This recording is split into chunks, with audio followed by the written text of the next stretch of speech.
Fala galerinha, beleza? Professor Beraldo na área para mais uma aula de biologia. Galera, para você que está querendo arrebentar aí nos seus vestibulares, para você que está querendo estudar pra caramba, vem comigo, vamos nessa, vamos estudar junto, porque eu tenho certeza que eu vou te ajudar muito nas suas dúvidas de biologia. Então bora para aula, pessoal. Bom, galerinha, em mais uma aula de ecologia, nós vamos entender um pouquinho sobre os ciclos biogeoquímicos. Vamos entender como o oxigênio, como o carbono e como o nitrogênio e como a água circulam no planeta Terra, cumprindo aí o seu ciclo, né? Aonde eles voltam para a atmosfera, depois voltam para a Terra e para os seres vivos novamente. Vamos entender como tudo isso funciona, um assunto muito importante porque cai bastante nas suas avaliações. Então, bora lá, pessoal. Bom, pessoal, hoje então a gente vai falar sobre os ciclos biogeoquímicos, tá? Aula de ecologia rápida, mas extremamente importante, principalmente sobre o ciclo do carbono e o ciclo do nitrogênio que caem bastante no vestibular, certo? O ciclo da água, pessoal, é dividido em ciclo longo e ciclo curto.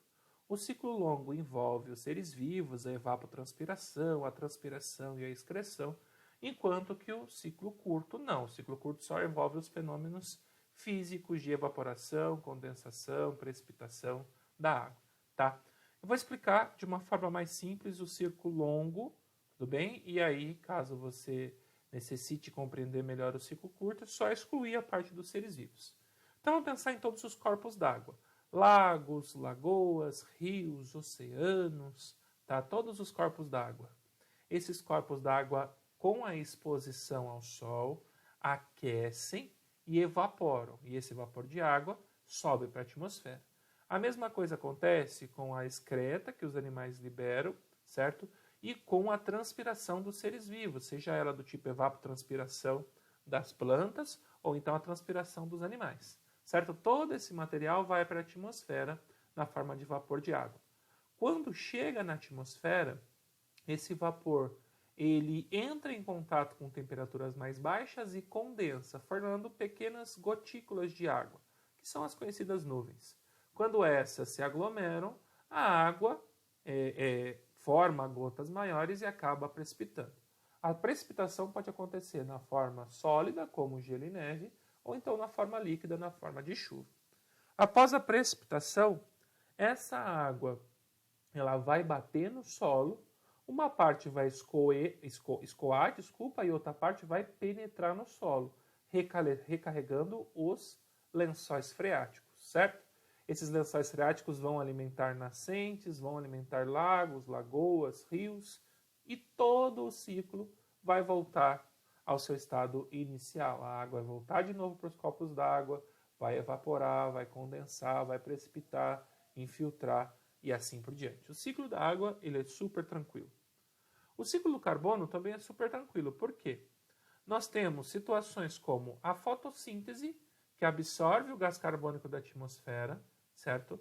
Nós temos situações como a respiração, que libera gás carbônico para a atmosfera, decomposição de organismos, que libera gás carbônico para a atmosfera, tá?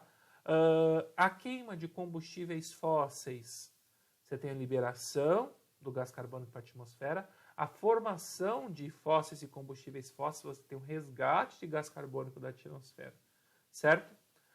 A respiração de todos os seres vivos libera gás carbônico para a atmosfera. O funcionamento das indústrias libera gás carbônico da célula, para a atmosfera, tá? Então você tem aí indivíduos que retiram gás carbônico da atmosfera e indivíduos que devolvem gás carbônico para a atmosfera. E ele vai respeitar um ciclo, certo? Então você tem aqui, ó, a fotossíntese absorvendo, você tem aqui a decomposição liberando, a respiração liberando, a respiração das plantas liberando, a deposição e formação de fósseis e combustíveis fósseis absorvendo, né? Na verdade o carbono já está na matéria orgânica, a queima dos combustíveis fósseis, a queima de quaisquer substâncias em fábricas vai liberar o gás carbônico para a atmosfera, tá? Nos oceanos, assim como os vegetais, as algas fotossintetizantes também fazem a captação do gás carbônico. Inclusive, é feita uma captação muito significativa. Os oceanos são os reais pulmões do mundo, ou seja, são os reais sequestradores de gás carbônico da atmosfera. Isso é extremamente importante para a manutenção da camada da atmosfera e também para a manutenção da temperatura do globo. O ciclo do oxigênio, ele é muito interessante também e super simples, né? A fotossíntese libera o oxigênio na atmosfera, a respiração absorve o oxigênio da atmosfera, processo de oxidação absorve oxigênio da atmosfera, certo? A respiração de todos os seres vivos, a decomposição absorve oxigênio da atmosfera, porque os seres decompositores, eles respiram também. E temos também a transformação do oxigênio da atmosfera em ozônio, tá? Que é uma molécula de O3. Todo esse processo representa o ciclo, então, do oxigênio. E agora, o queridinho dos vestibulares, que é o ciclo do nitrogênio. Um pouquinho mais complexo que os outros dois, até mesmo por isso que ele é tão cobrado nos vestibulares, né? Então vamos iniciar a observação desse ciclo aqui, ó, no nitrogênio da atmosfera, na forma de N2, nitrogênio gasoso. O nitrogênio gasoso, o elemento nitrogênio, né, o átomo de nitrogênio, ele é extremamente importante para os seres vivos, porque ele faz parte da formação das proteínas e estruturação de todo o ser vivo. Mas os únicos seres vivos que são capazes de absorver nitrogênio da atmosfera são bactérias, certo? E pelas essas bactérias o nitrogênio vai sendo transformado até chegar nos produtores e aí depois ir para os consumidores primários, secundários e se espalhar na cadeia alimentar na forma de proteínas, para que todos os indivíduos consigam utilizá-lo, tá? Como que o nitrogênio ele é introduzido nesse ciclo? Nós temos duas formas. A primeira forma é através das bactérias fixadoras de nitrogênio direto da atmosfera, que ficam em nódulos das raízes das leguminosas. São as bactérias do gênero Rhizóbio.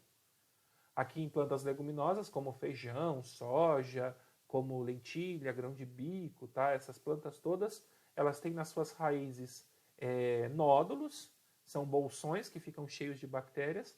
Essas bactérias pegam o nitrogênio atmosférico gasoso, tá? Utilizam em seu metabolismo e transferem essa substância para o vegetal. Então, qualquer herbívoro que vier comer essa planta leguminosa já vai conseguir aí o seu material nitrogenado. Outra forma do nitrogênio atmosférico entrar nessa cadeia é a partir das cianobactérias, que são bactérias fixadoras de nitrogênio no solo. Pegam o nitrogênio gasoso e fixam ele no solo. Quem são as cianobactérias? Nostoc, Anabaena, Azobacter e Clostridium, tá? Bactérias encontradas no solo.